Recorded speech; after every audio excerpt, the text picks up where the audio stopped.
Kia ora. My name's Barbara. I run home composting workshops in the New Plymouth district for Let's Compost. Due to the COVID-19 lockdown, we're making a couple of short videos about what you can do with your food waste now that the food waste collection has been suspended. The simplest thing you can do is dig a trench in your garden. So we'll start with that. But first of all, what should you and what shouldn't you put into your trench in the garden? So in my handy ice cream container here, you'll see I've got fruit and vegetable scraps. I've got some coffee grounds. You can put onions in, citrus in, basically anything that isn't meat scraps or bread or cooked food. Okay, so here's my trench that I've dug in a part of the garden that's a bit dry and in need of feeding up. I'm just going to tip the food waste in. I'll just probably flatten it out a bit, and then I'm going to cover it with soil. You need to dig the trench deep enough so that you can put 3 to 4 inches, 75 to 100 mils of soil back on top.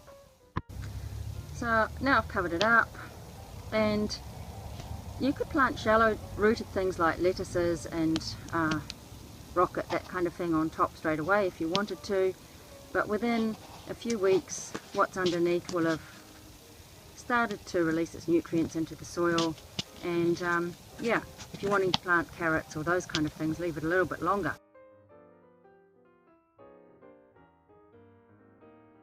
If you have access to pallets, you could actually make a bin.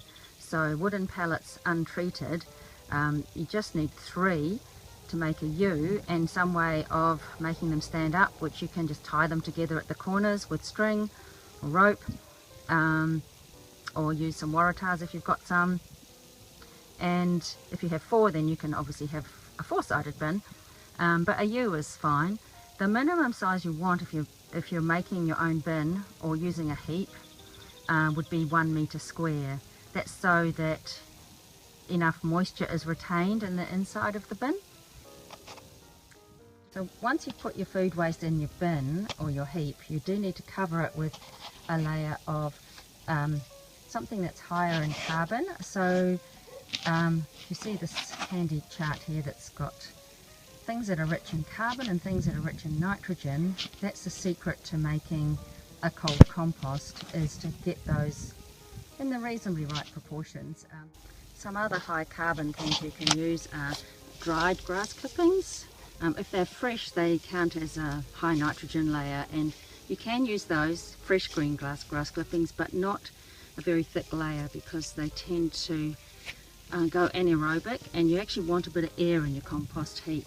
So it's an aerobic process. Leaves, dried leaves, which we're getting this time of year, of course. That's just some grass I pulled out.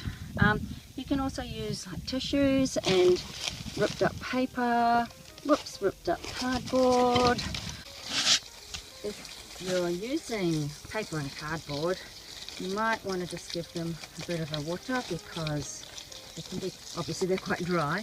So your compost wants to be moist but not wringing wet.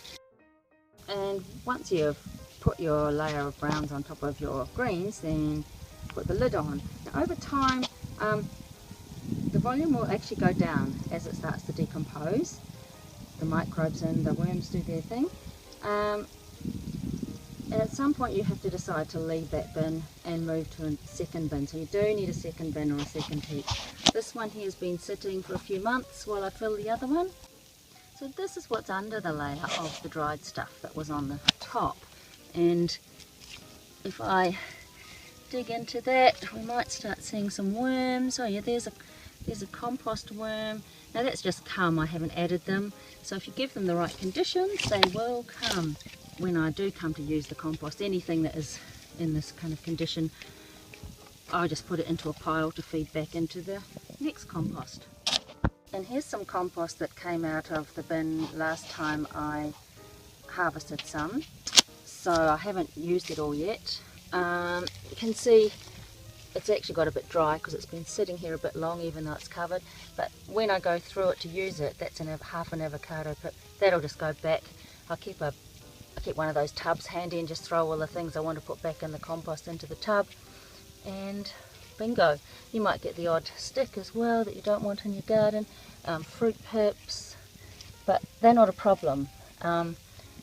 And yeah, it's lovely, crumbly, rich stuff.